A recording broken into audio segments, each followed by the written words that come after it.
What's going on, guys? It's Fantasy Stock Exchange here, and today we're bringing you an 8-team half PPR mock draft, and we've gotten a couple comments talking about potentially exploring different types of league settings in terms of 8-team, 10-team, 12-team, and 14-team drafts. We've already talked about the 10 and the 12. We'll take on 8-team today and really talk about the strategy, how it differentiates from larger leagues, and how you should be attacking these drafts. But before we get into it, Corey, how you doing today? Yeah, and I think the general theme of the 10-team draft that I did was studs matter, right? You need studs to win championships in 10-team leagues. Well, there's an even greater emphasis on getting studs, getting high upside players in an 8-team league, because you can find Jarvis Landry on the waiver wire. Like, you can get like legitimately starting caliber players on the waiver. Depth isn't as important. Upside is all that matters basically in an 8-team league, because the best players are going to win the championship. Basically, depth doesn't mean shit. Yep, no, I absolutely agree. So we're going to emphasize that when making our selections today. But before we get into this draft, as always, going to hit the intro.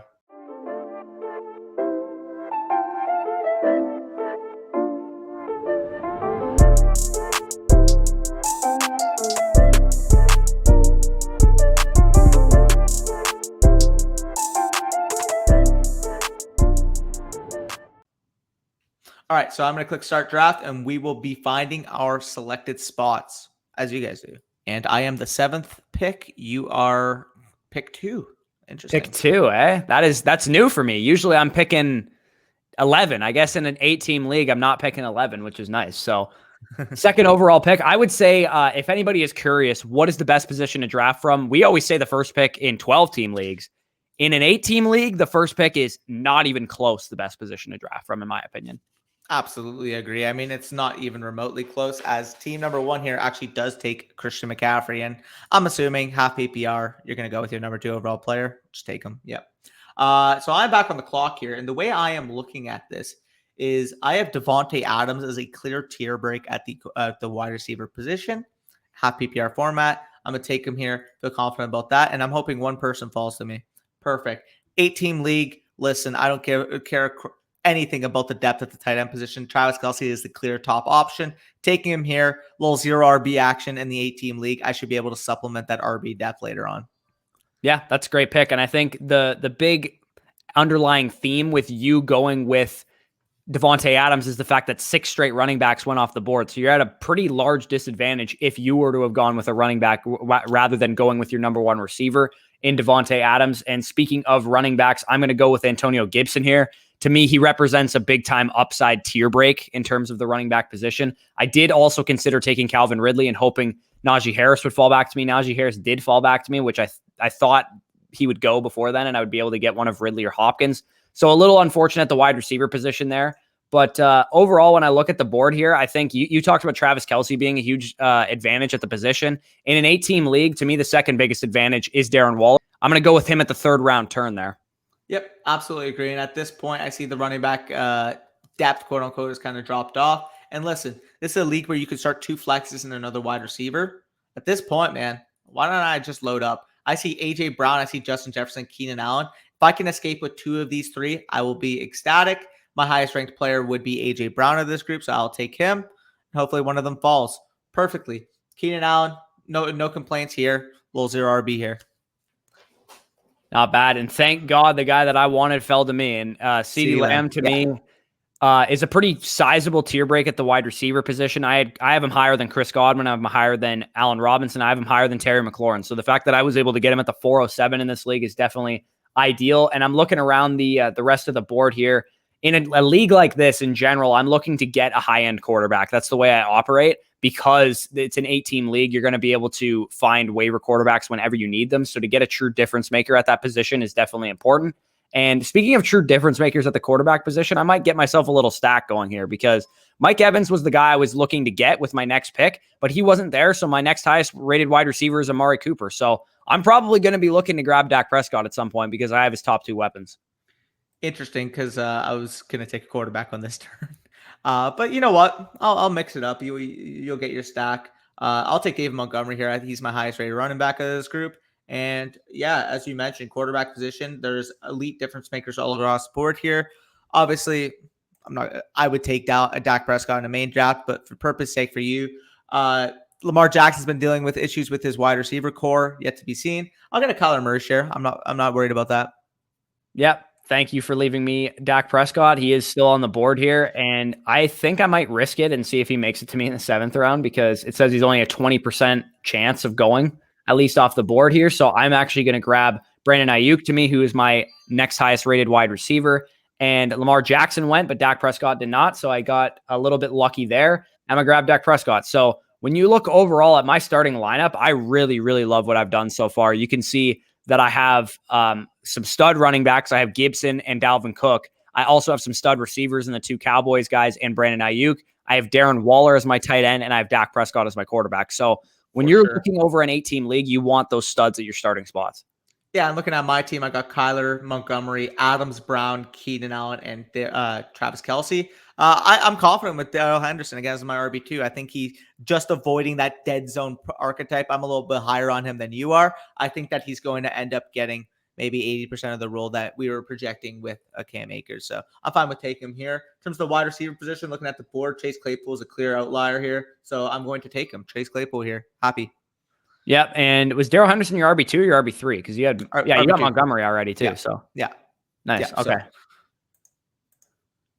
Looking at the board right now, like I said, you always want to be going for ceiling in an 8-team format because you can find depth anywhere. The number one ceiling play that I see on the board right now is Jamar Chase, so I'm going to go with him. Yep. Looking at the running back position, I do only have the 2 guys that I have, and like I said, you're going for ceiling. Give me Travis Etienne here to close out my running back core. I'm not going to even remotely need Travis Etienne in any of my flex spots, anything like that. I can afford really to just stash this guy on my bench until he becomes the guy that I think he can become down the back half of the season. I'm glad you mentioned that because you would have seen in our RB rankings video, another guy that fits that similar archetype to Travis Etienne. Give me Javonte Williams easily here. And then looking at the rest of the positions, I got my quarterback. I got my tight end locked up. I'm looking at my flex spots saying Robbie Anderson's a good selection. Wide receivers here, I see a lot of depth. Maybe what are the running backs saying? You know what? I don't mind with shooting a Michael Carter shot here, to be honest. So worrying about those rookies developing while I still got the stability of a Montgomery and a Darrell Henderson early on. Yep, definitely don't hate that strategy there. I think when you're looking at this board, you're seeing guys like Robbie Anderson, Tyler Boyd, guys that are, again, they're not very appealing to me in a 8-team format where I already have starting options, plenty of starting options, in fact. So I'm going to go with a guy who is legitimately a top 10 receiver in fantasy before he got suspended, and Will Fuller. I think with his new situation, if he is indeed just that good of a player and can perform to that level, I think he could definitely bring something to the Dolphins offense and become their number 1 receiver, essentially. So I think that's a good pick there. I'm going to fill out another one of my running back depth pieces. I'm going to go with Trey Sermon there because I think another good pick and in the mold of the Javonte Williams, Travis Etienne share, where you're not sure if he's going to get the starting workload right away, but once he does get it, he could definitely be a big time value at the point that I got him there. Yep, absolutely. And again, you're looking for straight upside. The next guy I see here that possesses that straight upside at the wide receiver position, give me Antonio Brown. You see 2 running backs go off the board. I was hoping Ronald Jones were to fall back. Fortunately, he did not. Looking at the running back position here, I like Zach Moss, honestly. Like, again, this is kind of more of a depth piece while my rookies are developing, and probably going to be the last running back I take in this draft, if I'm going to be honest. I like Zach Moss. James Conner I like as well, but the injury concerns with the toe kind of leans me in terms of the tiebreaker towards the Zach Moss.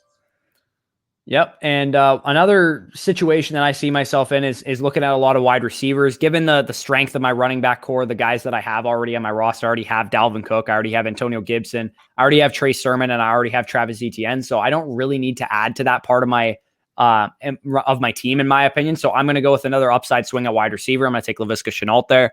I think he's another guy that has a chance to become one of these superstar wide receivers that we talk about in the must draft second-year wide receivers video. I definitely outlined him a lot.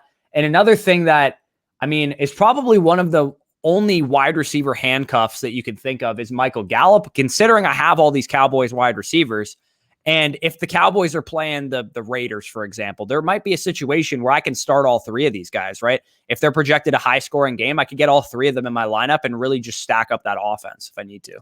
Yep, I absolutely agree. Talking straight upside. Listen, you guys are going to hear about this guy's name all offseason from me, but He might be further down the board, but again, we're reaching the last 2 rounds of our draft. Give me Elijah Moore here every single time. I am shooting for upside at my wide receiver spot. I think, as we'll get into with bold predictions, I think this guy has a very sky high ceiling. So then I'm thinking here, you know what, 8-team league. I have Kyler Murray. Might be able to get Ryan Tannehill. Just want to check the bye weeks, bye week 13. Yeah, I'll get that second upside quarterback on my bench again here. I can always get other depth wide receivers, running backs off the waiver wire. Having another stud quarterback there to mix in, play matches with, I think is a good pick here in the last round. Yeah, I don't hate the idea at all. And I think when you're looking at Dak Prescott, the one concern that you have with him is the shoulder, is the ankle injury that he's dealing with. So I'm actually going to take somebody to kind of cover my ass in case he, maybe goes into the season a little banged up, and another upside swing quarterback at the QB position for me. So I'm going to take Trevor Lawrence. I have a guy I can start right away if I need to, and big upside piece in case he turns into what Trevor Lawrence could absolutely turn into, basically. For sure. So let's go to the board and kind of read off our team. So I'll let you take it away with your team first.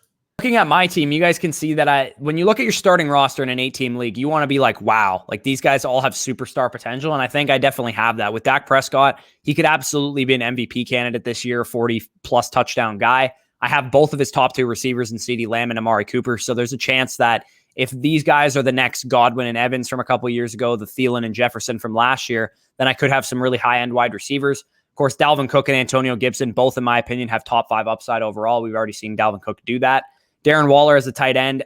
I think having an elite tight end in an 8-team league is probably the biggest advantage you could possibly have. Like, if you're in an 8-team league, you need to be targeting Kelsey, Waller, and Kittle. They have to be huge, huge targets of yours. If you're picking at a turn pick, if you're anywhere in the first 2 rounds, I'm okay taking those players. I'm okay taking Waller and Kittle in the second round, even though I wouldn't be in a standard 12-team league, because the positional advantage you're getting with those elite tight ends is absolutely massive. And same goes for those elite quarterbacks too. Dak, Lamar, Mahomes, Kyler Murray, those guys I'm okay. Josh Allen, I'm okay taking in the 4th, 5th round, because like Danny said, like I said, all throughout the video, you can get supplemental production on the waiver wire each and every week. On my bench and in my flexes, you guys can see I have Brandon AIYUK, Jamar Chase, Travis Etienne, Trey Sermon, Will Fuller, Laviska Shenault, Michael Gallup, and Trevor Lawrence. Again, a lot of these guys with an 8-team league, you're constantly churning your roster, trying to find the most upside you possibly can. A lot of those guys, ETN, those guys are going to be stashes for me, basically, and I'm just going to be using Brandon AIYUK and Will Fuller and Laviska Shenault, some of these guys in my flex while those guys develop.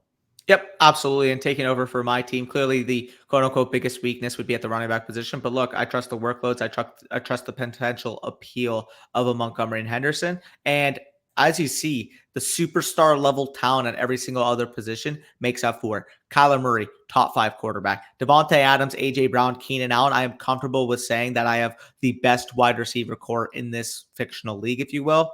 The flex spots in Javonte Williams here, but let's be honest, Chase Claypool is going to be in the majority of those games, at least until Javonte develops. Running back, Michael Carter, Zach Moss. Got the mix of upside with Carter with potential stability in Zach Moss. And then rounding up the bench, Ryan Tannehill, good upside quarterback. Antonio Brown and Elijah Moore, pure upside wide receivers. Again, with Antonio Brown, you're getting the standalone value of the 3rd target in a super, super high passing volume offense, simply similar to what you said with Michael Gallup. But if anything were to happen to Mike Evans, a Chris Godwin, Antonio Brown would legitimately be a top 15 to 20 wide receiver in fantasy. Yeah, I totally agree. I think what you did was exactly what you should have done in the position that you were in, because a lot of people will panic in your situation. You were the 7th pick overall, 6 straight running backs off the board. You're probably thinking, damn, I got to get a workhorse. But when you have a positional advantage like Devontae Adams and you're deciding between, maybe you take a Saquon Barkley in that situation because he represents a lot of upside. But if you're worried about Saquon Barkley, you don't want to be taking a guy like Najee Harris, like Antonio Gibson, when all these other elite proven running backs like Dalvin Cook and Christian McCaffrey are already off the board. It's better in your situation to take the elite wide receiver and try and fill out the rest of your team that way. I think Montgomery and Henderson definitely does make me nervous, but you have enough upside on your bench that should make up for it. And if your upside can hit, then you might be starting David Montgomery and Javonte Williams most of the season, and you should be in a great position at your other positions, as you mentioned. Also, before we wrap this up, the one thing I'll say, don't turn your team into whatever Team 6 did. That's not what you want to see in a 8-team league, because they have no real superstar talent across the board, honestly. Yeah, exactly. Guys like Robert Woods, guys like Josh Jacobs, guys like Robbie Anderson, Leonard Fournette, like there's not a lot of high ceiling potential with those guys. Maybe Leonard Fournette, if Rojo got injured, had some high ceiling potential, but as long as Rojo and Gio are healthy, that's not a great pick to make. So again, overemphasize this point to the fullest degree that we can. If you guys are in an 8-team draft, I know this is a big draft weekend coming up. And the next weekend, of course, will be another big one, and the weekend after that. So if you guys are doing an 8-team league, I highly, highly suggest you want by the end of your draft to be able to look at your starting lineup and be like, my starting lineup is better than anybody else's. That's what you want in an 8-team league. Depth, waiver wire, it's going to be plentiful, right? There's going to be great options on the waiver wire each and every week. And you should be fine from that perspective. So your starting lineup really needs to be top of the board to be able to win a league like that. Yep, no, I fully agree. And if you guys enjoyed this video, as always, make sure you go down below, hit that like button. It helps us a lot in that YouTube algorithm. And as always, if you're new to the channel, you enjoy the content, you're interested in seeing more throughout this off season, throughout the regular season, hit that damn subscribe button. We're currently on the road to 5,000 subscribers, just crossed 4,700 yesterday.